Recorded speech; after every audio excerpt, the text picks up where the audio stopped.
Hi, everyone. Olivia Reiner here with the Philadelphia Inquirer alongside EJ Smith. Welcome to Gameday Central Extra. We've got lots to discuss as it relates to this Eagles preparation week, gearing up for the divisional round game against the Los Angeles Rams. EJ, one of the big points of conversation coming out of last week's win over the Green Bay Packers in the wild card game was the overall efficiency of the passing game.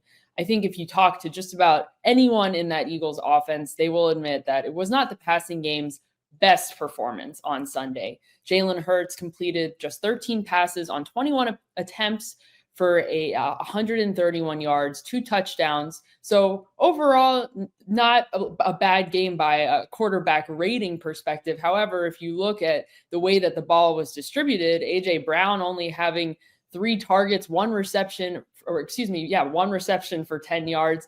Again, not a formula necessarily for success every week. If you look at the performance as a whole, how much was the passing game's inefficiency on Hurts exclusively versus on the scheme? Yeah, I think it's primarily on the scheme. I think obviously there's always going to be a little bit of both whenever it looks like that. And we've seen the Eagles passing game look disjointed at times during the season. I think there have been times where it is more on Jalen Hurts and maybe a lack of decisiveness with the football, maybe a little bit more, maybe a little bit of apprehension at times from him. But watching the film back from the Packers game, I think the thing that stood out is just how few answers he had on a lot of occasions. He had a stretch between the second and third quarter where he had 9 dropbacks without a single completion. He had 7 incompletions and 2 sacks during that stretch. And I think the thing that I would guess happened is that, watching it back, the Packers started to crowd the line of scrimmage and really present pressure looks against the Eagles offense. And they did not have very many good answers for it. Jalen Hurts said on Wednesday that, that some of the stuff that the Packers did defensively caught them by surprise. And I think that really showed in the way that they executed on offensively, especially in the passing game. So I think that's a big question mark going into the remainder of the playoffs, obviously against the Rams this Sunday, is whether or not they can kind of deal with those unscouted looks and have a plan that kind of works against most, or kind of have a catch-all at times, because this is a really a talented passing offense. But again, we have seen moments throughout the season where it has been disjointed. So I think the scheme is probably more at fault here. I think the fact that they were kind of caught off guard by those pressure looks and didn't have a lot of good answers down the field against those pressure looks. Even the quick game wasn't very good for the passing offense. So yeah, I think it's mostly the scheme. I think Hurts, there are times where he could have pulled the trigger, but I do think primarily I didn't see a lot of great answers for him on the tape. My question for you, obviously Nakobe Dean left that game with a pretty significant knee injury. He's going to be out for the remainder of the playoffs. I want to know, Olivia, how big of a loss is Nakobe Dean going to be for this Eagles defense? Yeah, it's a huge loss. I think the big topic of conversation throughout the season has been the performance of Zach Bond, who has clearly played incredibly well and exceeded a lot of people's expectations, earning both Pro Bowl and All Pro honors. However, I don't think that his shine this season should take away from just how impactful Nakobe Dean has been in all facets of the game in his first season as a full-time starter. Both going up against the run, his explosiveness, his instincts, but also he has fared very well in coverage too and has been able to make some plays on the ball. I think everyone remembers that big interception he had against the Jacksonville Jaguars. So it's a huge, huge loss. I don't think that can be understated, especially going up against a Los Angeles Rams team that uses a lot of wide receiver motion before the snap, at the snap, and is going to force a lot of those Eagles linebackers. It's going to force, their nickel corners, their safeties to be very disciplined and to ensure they're not biting on any eye candy before the snap to make sure that they are able to contain those receivers going up against this offense this weekend. And they are likely going to try to stress whoever it is going to be filling in opposite Zach Bond. Right now, we are under the impression that it's going to be something of a rotation between Oren Burks and Jeremiah Trotter Jr. throughout the game. Burks is a veteran. He's been in the league a long time, has primarily been a special teams ace, has contributed more on defense, especially last season with the San Francisco 49ers. when he stepped in throughout the season, but also got some playing time in relief of the injured Drake Greenlaw in the Super Bowl game late, obviously, last season. And then, of course, there is Jeremiah Trotter Jr., who is the rookie out of Clemson, is going to potentially be playing his first real meaningful, significant defensive snaps of the season. He got to play quite a bit in the last couple games. Really a ton. He played 100% of the snaps in the season finale against the New York Giants. Got to play a little bit as well in a rotation again with Burks in the Week 17 game against the Dallas Cowboys.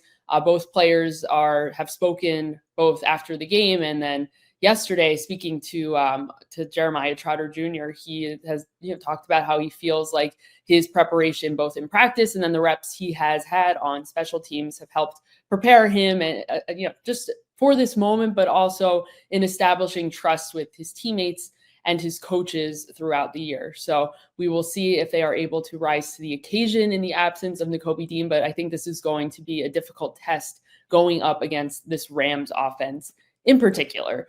Now, EJ, a lot has happened over the last year in terms of the way that this defense has been able to come together. There have been rising stars in this defense too. We already talked about Zach Bond and the way that he was able to step in and perform at an incredibly high level when we didn't even know he was going to be starting an inside linebacker going into the season back in training camp. If you had to pick one of two players, Zach Bond or Nolan Smith, if I told you back in training camp, one of those two players would have a big impact in the playoffs as they did this past week in the wild card game against the Green Bay Packers, who would have surprised you the most? Yeah, this one's tough. If you asked me if I would have thought Zach Baum was going to be an All-Pro, I definitely would have said absolutely not. I mean, it's his first year playing off-ball linebacker, but I actually think I'm going to go with Nolan Smith on this one because I feel like, think like that. We're rewinding to the summer. Nolan Smith played in the final preseason game against the Vikings. He played a lot. Remember talking to him at his locker stall after that game. He had a good disposition about it. He seemed like he took it in stride, but I really think that this was a prove it year for Nolan Smith, and we didn't even midway through the season, we hadn't seen very much from him. So to fast forward to this wild card round, the game against the Packers, he's got 2 sacks, he's got 8 total tackles. He was all over the field. Like he knocked Elton Jenkins out of the game. He's with his physical play. I feel like again, going back to training camp, watching him every day, I did not see that from him at all. I think that the progression that he's made throughout the season, it's rare to see a player kind of come along in season like that. Usually the jump happens in the summer and you see it during training camp. So as impressive as Zach Bond's been, he's been really impressive. He's been one of the best linebackers in the NFL. It's a very improbable story that he's had. I think I'm going to go with Nolan Smith. It's an impactful position.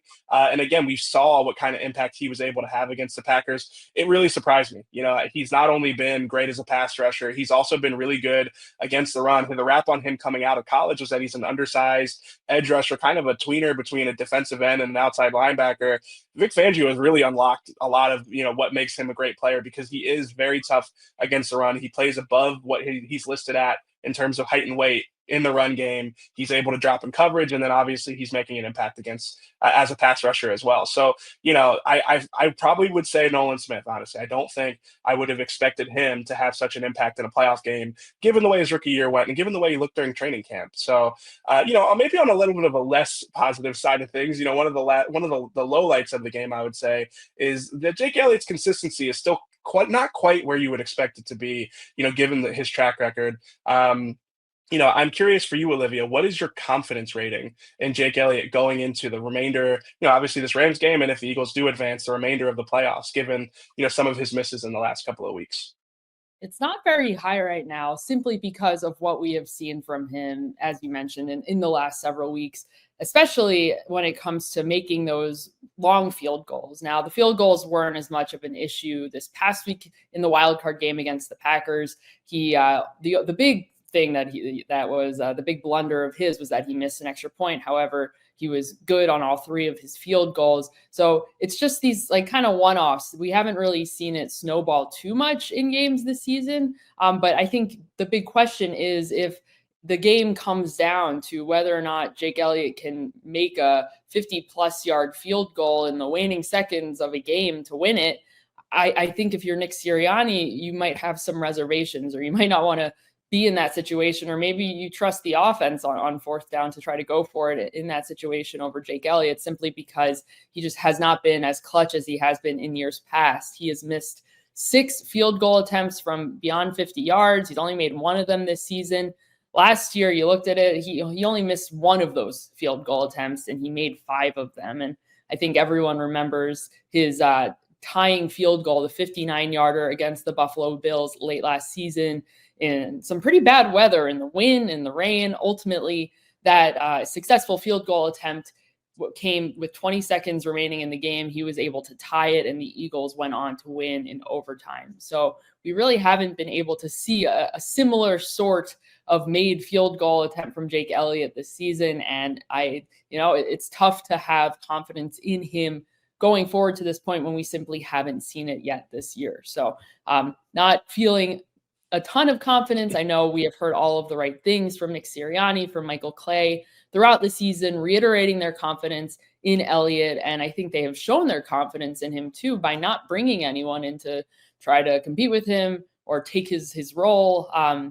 Ultimately, it has been his show. He's running it, and they are doubling down on him as he continues along this postseason run. So we'll see if he is able to have a more successful trajectory going into this next playoff game against the Los Angeles Rams. All right, everyone, that is going to do it for us for Game Day Central Extra. Thanks so much for joining us, and we will see you next time.